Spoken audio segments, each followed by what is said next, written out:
The Hunger Games: The Ballad of Songbirds and Snakes is directed by Francis Lawrence, who directed most of the original, I guess, quadrilogy. Um, he directed Catching Fire and then the last two Mockingbird movies. So this obviously takes place before the original events of the Hunger Games movies and books.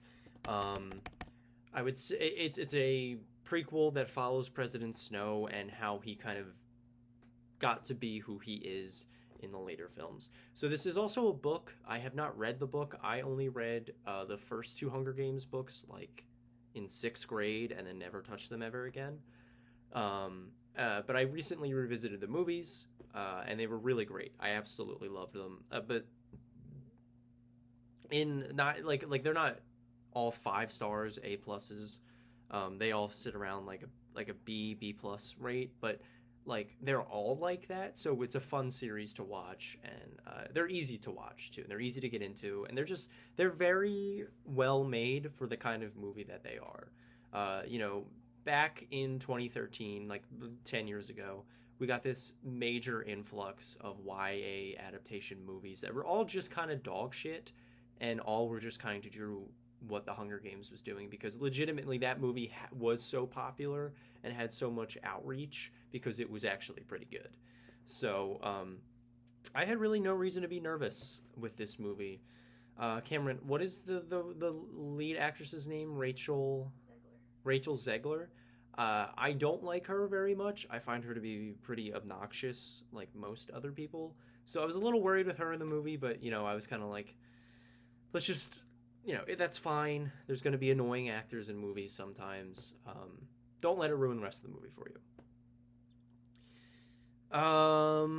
And now I have finally, I don't have anything to really stall out with anymore, and I have to talk about this movie now. And it's just nothing.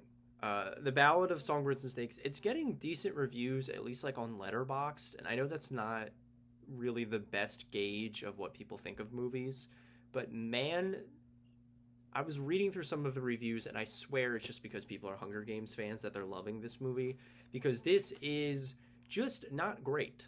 Like, it is, there are elements here that I'm liking. There were scenes that I felt worked well. It had a lot of potential behind it, but man, does it squander it pretty quickly. And this was torture to sit through. It was over 2.5 hours long.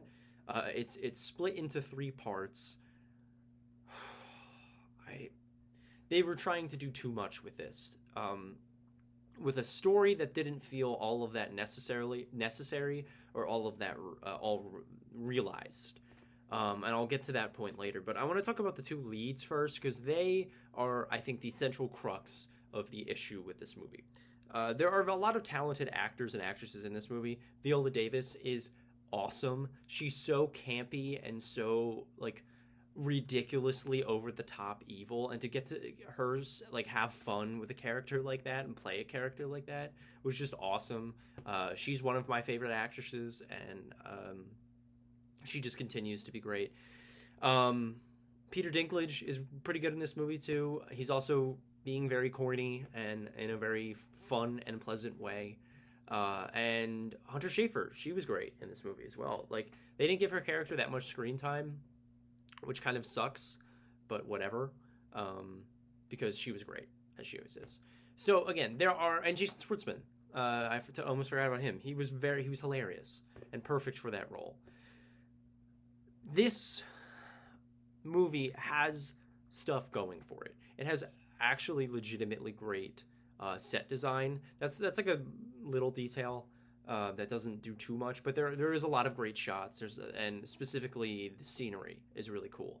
That's always been my favorite part of the Hunger Games, kind of the world building, and there is the least amount of that here, but the scenery is still pretty cool. The two lead actors, Rachel Zegler and the guy who played Snow, are so unlikable and legitimately devoid of charm that it practically sunk the rest of the movie for me. This movie has other issues, but all of them stem to their performances. Rachel Zegler is at her most obnoxious. She's singing. She is just like a prototypical. It feels like a fan insert. Like a lot of this movie legitimately feels like fan fiction, and especially her character. Like, tell me that doesn't seem like something you would read on. Her character doesn't seem like something you would read on Tumblr like 10 years ago, because it's. I don't know. Again, I don't know anything about the books, or so I don't know if she's the same way in the books at all. But here, it just does not translate. It is so obnoxious and so irritating every time she's on screen that I'm just sitting there rubbing my temples because I'm just like, please make it stop. Make it stop. It's in my face. It's loud, and just make it stop. She's such a bad actress. At least in this movie, like, I don't want to harp on her too much, because some people do harp on her for the wrong reasons, and I don't want to be lumped in with that crowd. She just is a bad actress, and it is on full display with this movie, and this is quite possibly one of the like worst performances I've ever seen in this big of a blockbuster. But her co-star is worse, honestly. Like, he is so wooden and so he has nothing going on. He's just insert white guy here. That's all he is. He is just another conventionally attractive white dude who can pull off a shaved head. Like, that's it.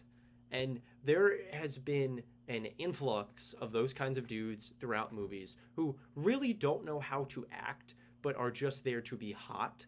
And that's happening here. And again, it makes the movie suffer because, goddamn, he's just not a good actor. He cannot carry a leading role whatsoever. He is so blank and so mundane and so generic and so homogenous, and every other word I can describe him to say that he is boring. He is not a good actor. He does not have a stage presence. He does not have any charm to him. He is just hot.